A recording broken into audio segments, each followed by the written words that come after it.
everyone, and welcome to the sixth session of Sharpen Your Brain, Your Intelligence. Wow, we are already at the sixth day. Time has flown by. But thank you all for making it here today. So, just to briefly recap on what we've gone through the past few days. We first started off with laying the context for sharpening our intelligence, and we saw that the seat of intelligence is the frontal lobe. And we looked at various ways to nourish our brain, nutrients that are needed, nutrients that protect the brain, nutrients that really contribute to cognitive performance. And we saw that the brain has several neurotransmitters. We looked at just 3 of them, which are really needed for as good mood boosters to help us have an overall sense of well-being, and also to help with our intelligence. Okay, so that was day 2 and 3 on nourishing the brain. On day 4 and 5, we looked at emotional intelligence, right? And we specifically dealt with the 5 components of emotional intelligence. We looked at the ABC model of cognitive behavior therapy, that between an activating event and between the consequence, our reaction to that activating event, whether it's an emotional reaction or if it is a behavioral reaction, it depends on our core beliefs and the thoughts arising from those core beliefs.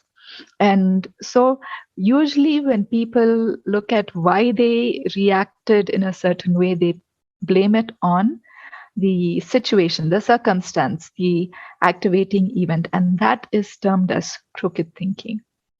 But the right way of understanding how we react to circumstances is the ABC model.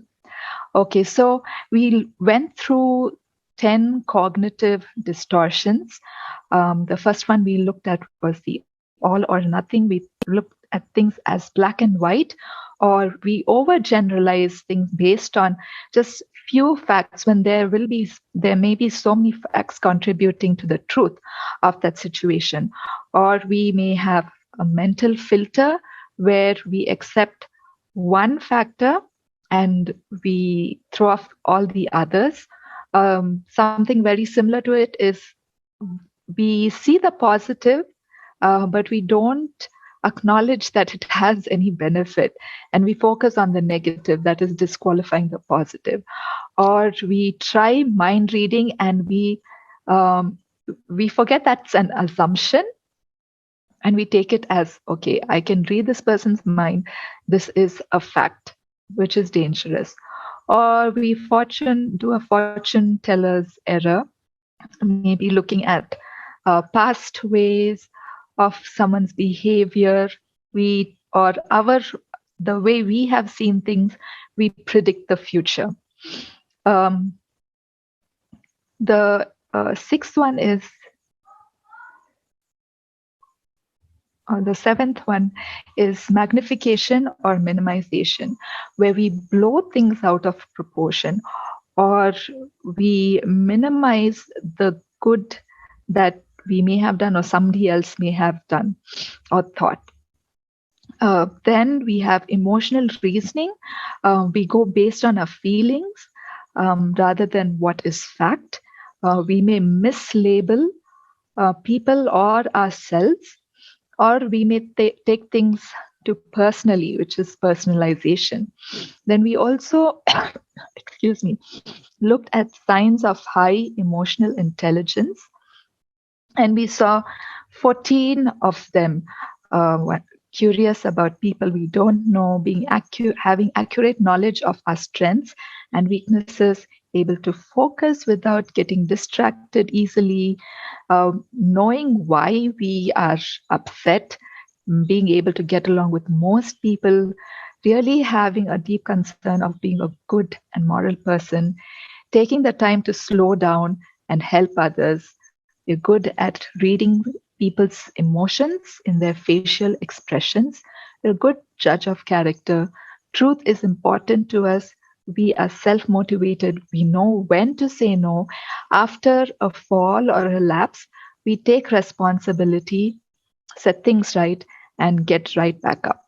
And the last one is of being a great leader. The character traits that we saw yesterday were on leadership and perseverance.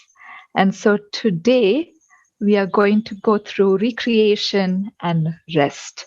So, looking at recreation first, recreation can be defined as any activity that refreshes, satisfies, and brings enjoyment to people. Beg your pardon. Um, in which they engage on a voluntary basis during leisure time. So it doesn't mean that we are being lazy during leisure time. That is not recreation.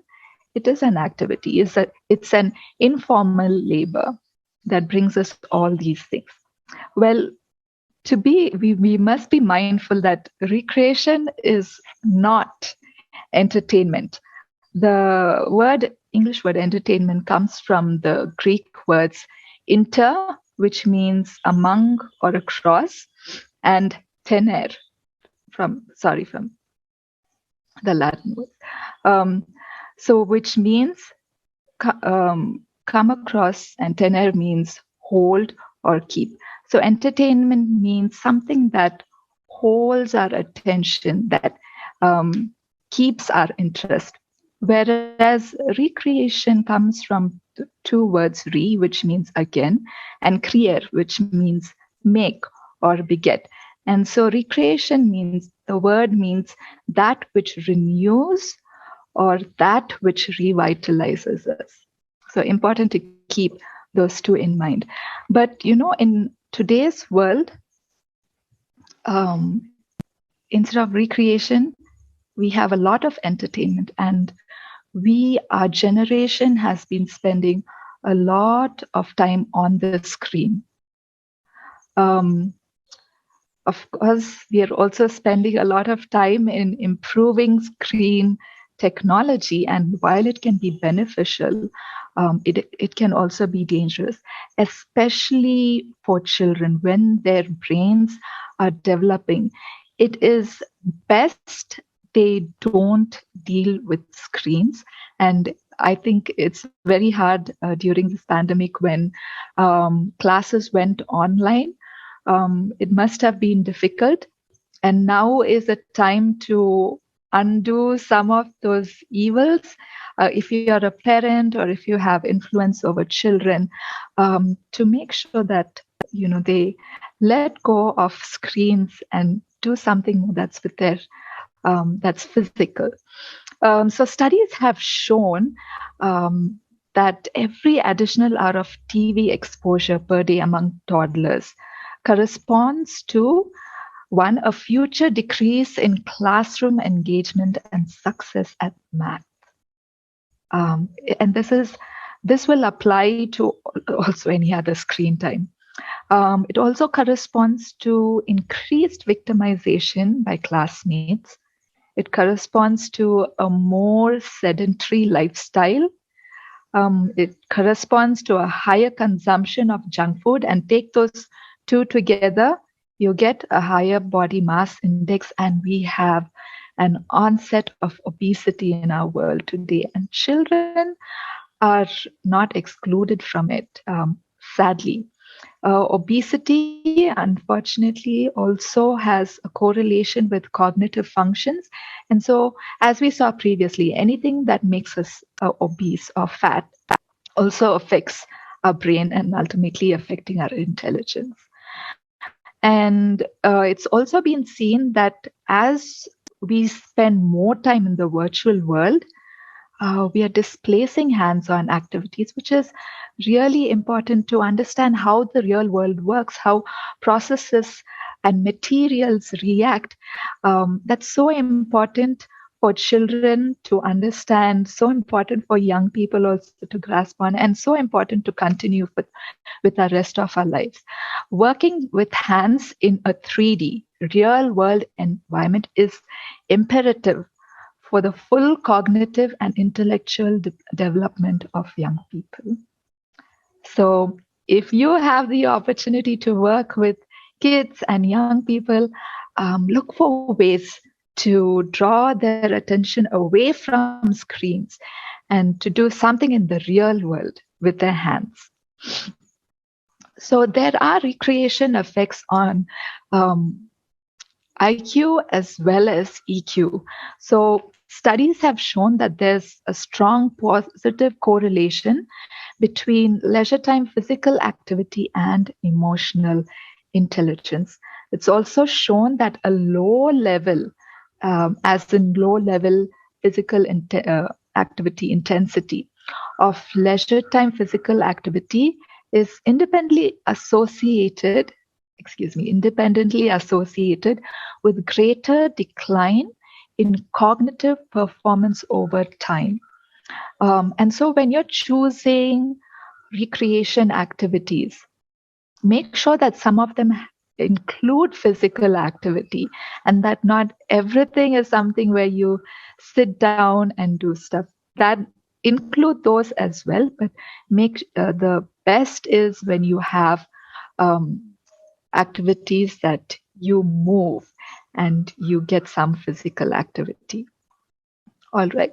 So, recreation and the elderly programs that have a combination of physical activity, recreation, that's arts and craft, not recreation again, on 65 years older men and women, they showed that their activities of daily living remarkably improved.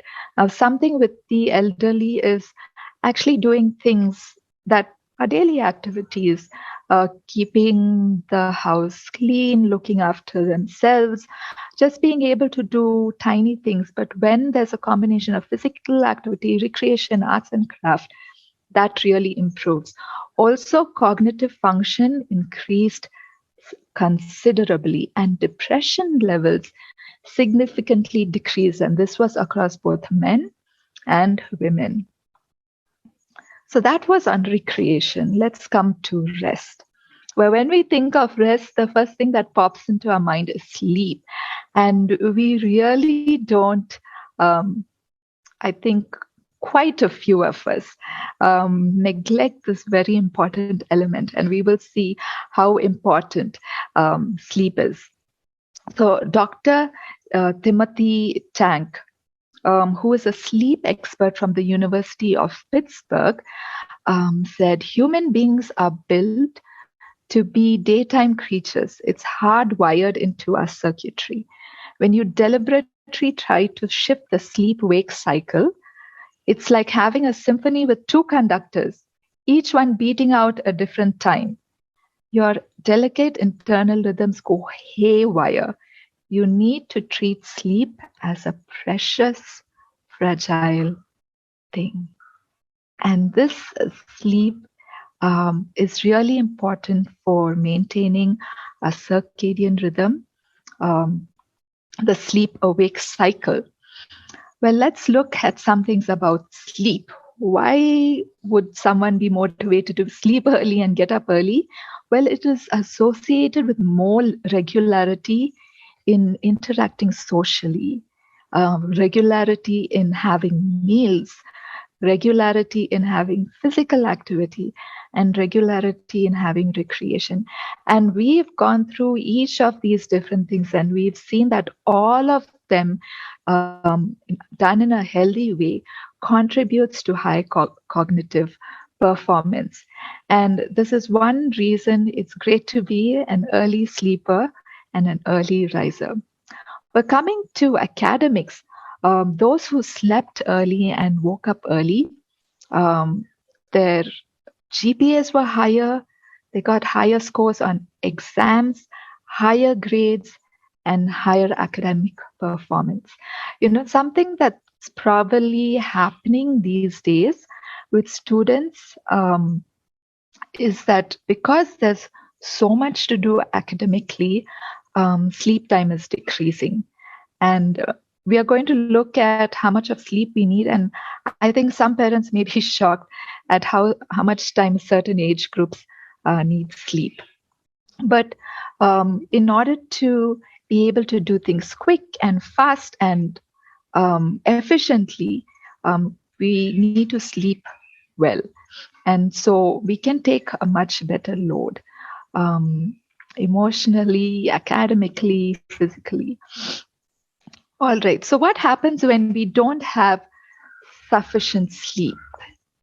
Insufficient sleep is connected with low emotional intelligence. All those wonderful things that we went through about having emotional intelligence requires a lot of thinking, reflecting, and also on the spot rationalizing. But when we don't have sufficient sleep, we can't do all of that. We are not able to intervene between the activating event, our irrational thoughts, and the consequences, and correct things. Rather, we just go on the way that we've been doing things earlier, that's kind of automatic. It also reduces interpersonal functioning. Having empathy for others is way reduced. It decreased impulse control. So people who don't get enough of sleep tend to be impulsive, and that can lead to dangerous behaviors, dangerous decisions. It can also lead to difficulty in delaying gratification, which is related directly to self-control. And self-control is a factor for success, whether it's children, young people, adults, elderly, for everyone. And it also decreases positive thinking. And um, so many who don't sleep well feel so low in their moods, and those depression is also associated with insufficient sleep. So a loss of sleep is is really associated with decreased ability to perform tasks that are controlled by the frontal lobe. And so if our frontal lobe is not performing at its best, if it's not performing, then what's going to happen to intelligence? Because it's sitting right there in frontal lobe. We can say goodbye to it, right? Which we don't want to do. All right. Now, something that happens in sleep is that a hormone called melatonin, which is produced by a pineal gland, which is located in the brain, it helps regulate the sleep awake cycles. So remember, we studied about tryptophan. It's a large neutral amino acid, and it is a precursor of serotonin. So when there's sufficient light in the day, along with other factors, tryptophan is converted to serotonin. So serotonin in the night is converted to melatonin. So if we don't have enough of serotonin, we are not going to have enough of melatonin. So melatonin is made at night. Now melatonin has so many benefits. As one article says, and I might not be using the exact words, but it says melatonin, it is underrated but over delivers. Really. It is an antioxidant. It is a free radical scavenger. So what happens is that free radicals are atoms that have one electron that is unpaired. So that is a highly unstable atom. And so this atom now is in constant search of something to another electron to bind with, so that it can become stable. And so there are different free radicals that enter our body. Either we let it in, or because our environment is such, it gets in. Um, and then what happens is that because of this process where it tries to bind with another electron, that process is very damaging to the cell. It damages the DNA, it damages other parts of the cell. And so a free radical scavenger is one and is something that will work in this situation. Either it keeps that free radical from forming, or it works on repairing the damage that is done.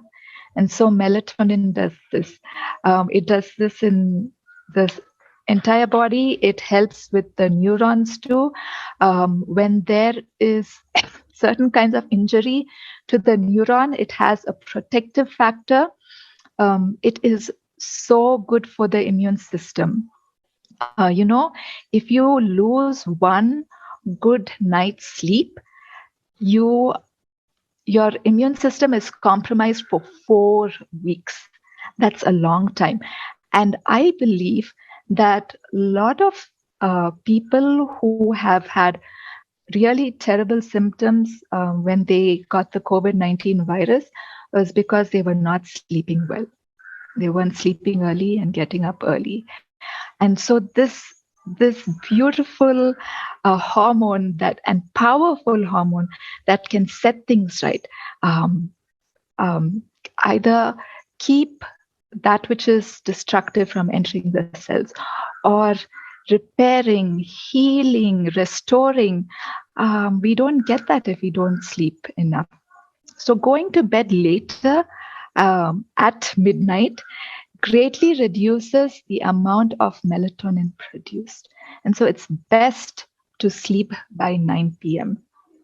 And there have been various studies done that show that when you sleep earlier, the hours before midnight, it does so much more benefit for our bodies than the later. We need the later hours too, but those hours before midnight are so important.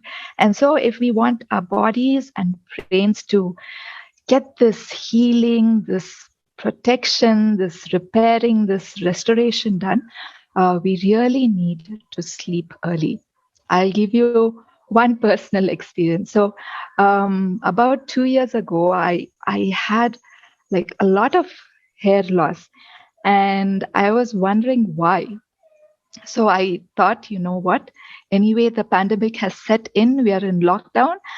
I'm going to shave my hair off, and I'm going to take good care of my health, and try some natural remedies on my scalp too.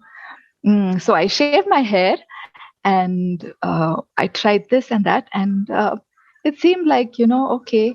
Wondering whether the hair is going to grow back thicker, or because I'm taking care of it, but it was after it grew back, it was still falling again. And then just before my previous semester, which started last September, I decided that I'm going to do as much as I can do to stay healthy this semester. And one really bad habit was I was sleeping late, and my dad when he would see so much hair around the house, he'd be like, "Don't go to sleep early. You're going to sleep so late." But I would just shrug it off. Anyway, it's just another night's sleep. What's going to happen? So I decided last semester that I'm going to sleep early. And so I started sleeping at 8 p.m. to 8:30 p.m. Some days, of course, it would move to 9 to 9:30, and getting up at 4 or 4:30 a.m. And you know what? In few days, not even a complete week, in few days, my hair fall drastically reduced. And like within 2 weeks, there were just very few, like just 4 or 5 strands of hair that were falling each day. And I thought, wow, That's the amazing power of sleep. I just saw it in my hair. What about in the rest of our body? What about our brain? Really, when we go to sleep early, we are doing a very, very wise thing.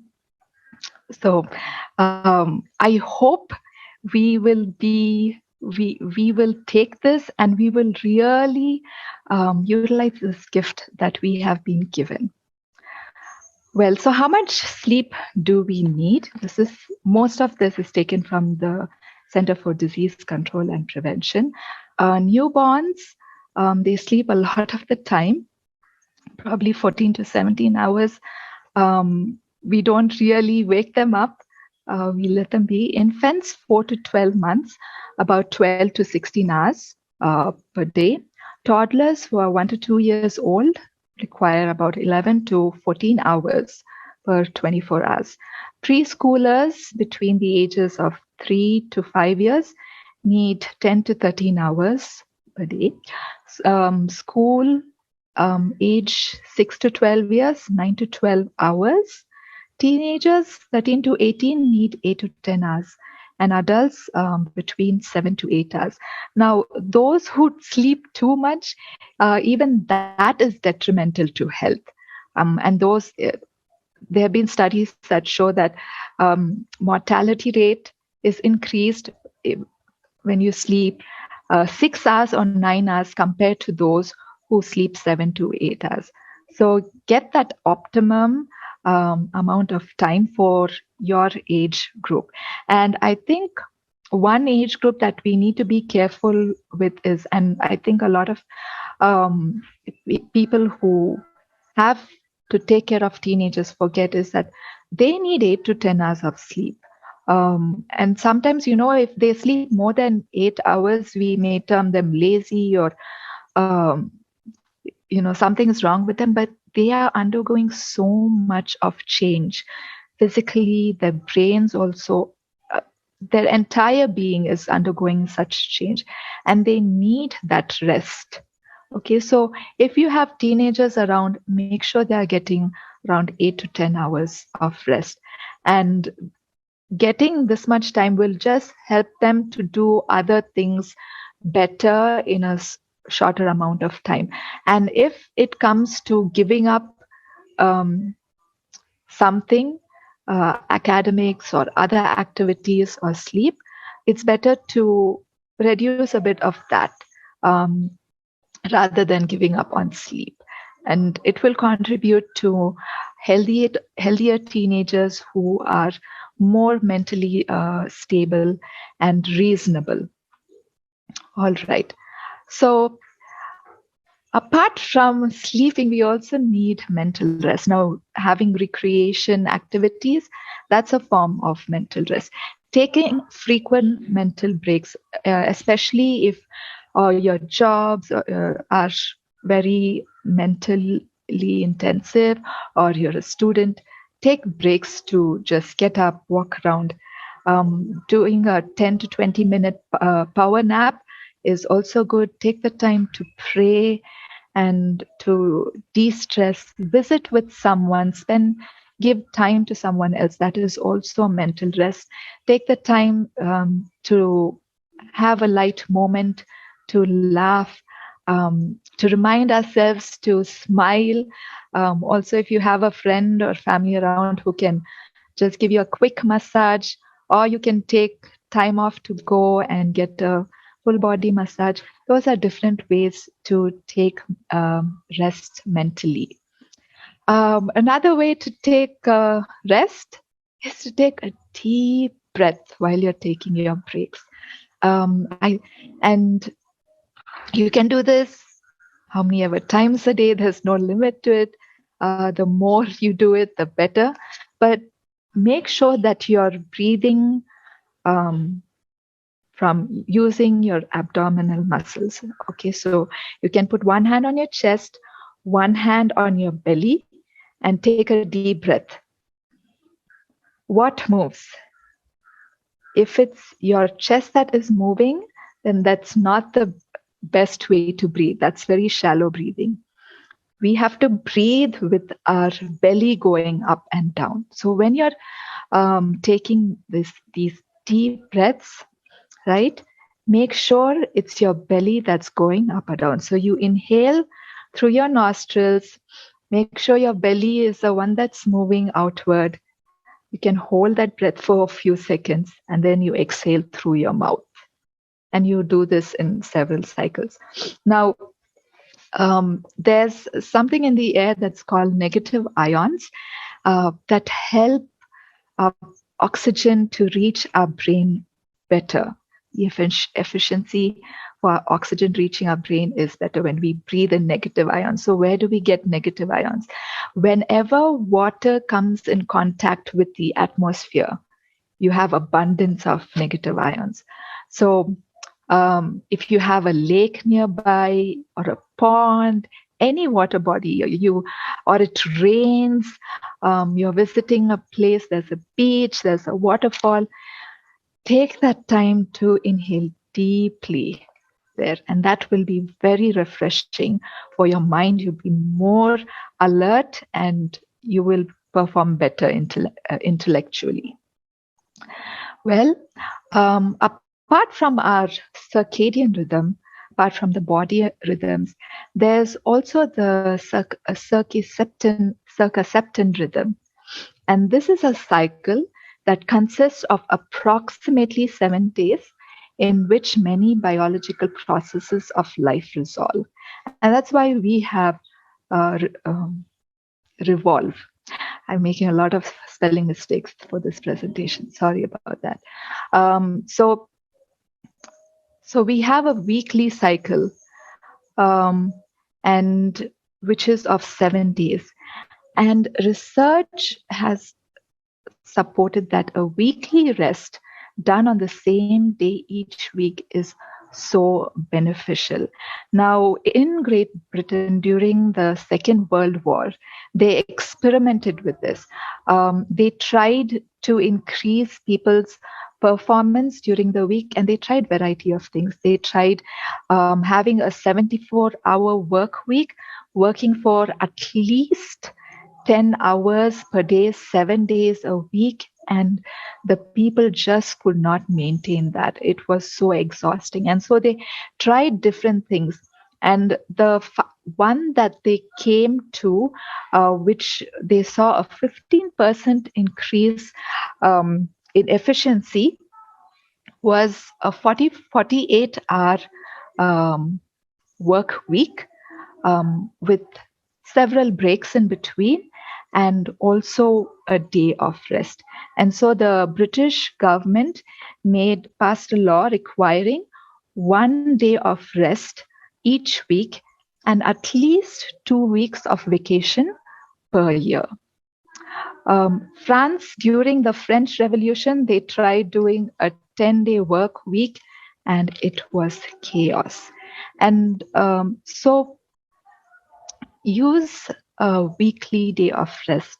Now, National Geographic several years ago did a study on blue zones.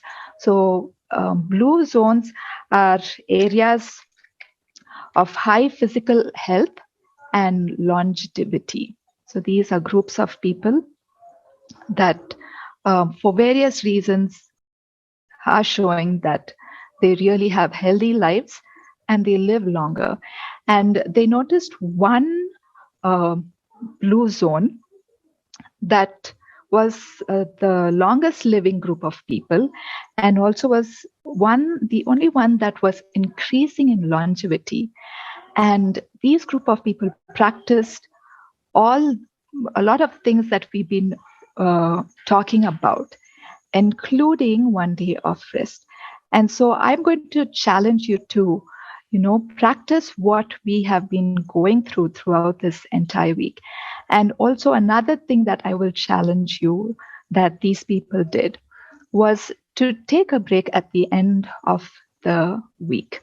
From Friday sunset to Saturday sunset, disconnect from academics, disconnect from work, spend time with your family, spend time with nature, spend time doing something good for someone.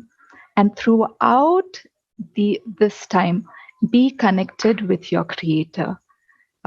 Spend extra special time with Him. Throughout the week, yes, we need to be connected with all of these people, but especially on this time, at the end of the week, since you're disconnecting from all those different things that require a lot of concentration and focus, you can then focus on these aspects and focus on our Creator. And try it out and see what a difference it makes in your physical health, in your mental health, in the way you're able to grasp things and reason out, in the way you feel refreshed and renewed. Try it out for a month, experiment it, and see. All right, so that is about recreation and rest. There's so much that we can study, but I hope we have enough to take and absorb and work with. So, coming to our character traits for the day. The first one is critical thinking. Are you ready to take the self-test? Okay, so there are 5 statements, and you can choose from strongly agree to disagree to neutral to agree or strongly agree, depending on how that statement applies to you, right? So the first one is, I regularly analyze my thoughts for distortions. I regularly analyze my thoughts for distortions. The second one, when someone disagrees with me, I try to consider things from their point of view. The third one, changing your mind is not a sign of weakness. The fourth one, I should still take into consideration evidence that goes against my beliefs. And the fifth one, I'm able to make decisions based on fact as opposed to fiction, and logic without appeals to emotion or spin, as in luck. Okay, so what applied to you? If you agree to most of these statements, then your critical thinking is in a good place. If not, we can take these statements and think over it, and maybe we can make some changes to become critical thinkers. The second character trait for the day is sense of purpose. Do you have a sense of purpose? Let's see, 4 questions for this.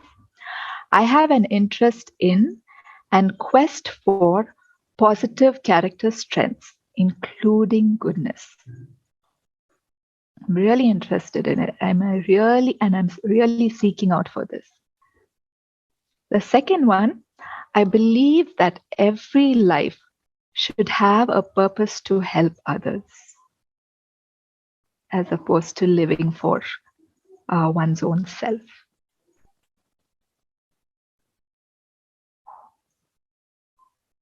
The third one, I'm willing to undergo great sacrifice for the good of others. This is a difficult one, isn't it?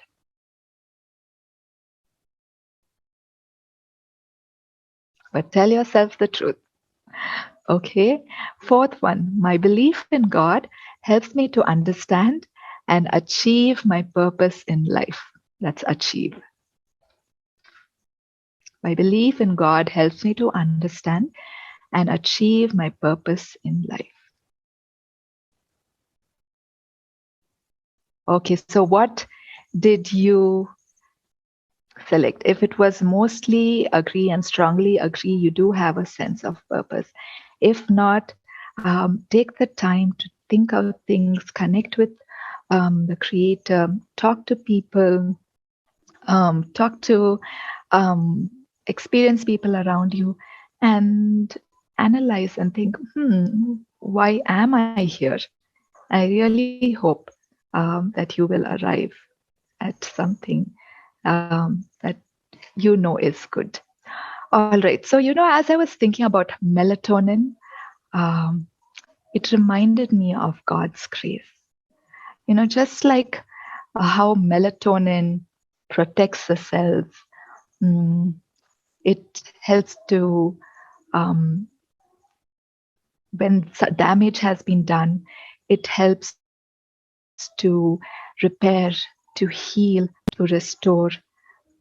God's grace is something like that. All of us go through lives, and there are different things that come to us externally, or we ourselves do, that are degenerative.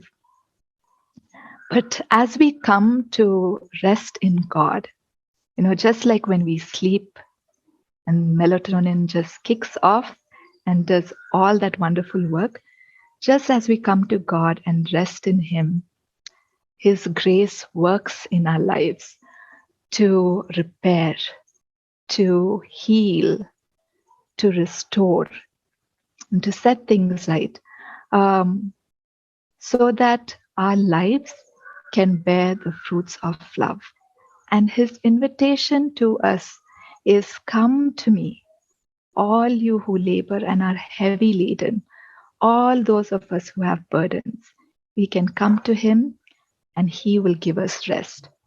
Just like melatonin that is underrated and overperforms, so is grace.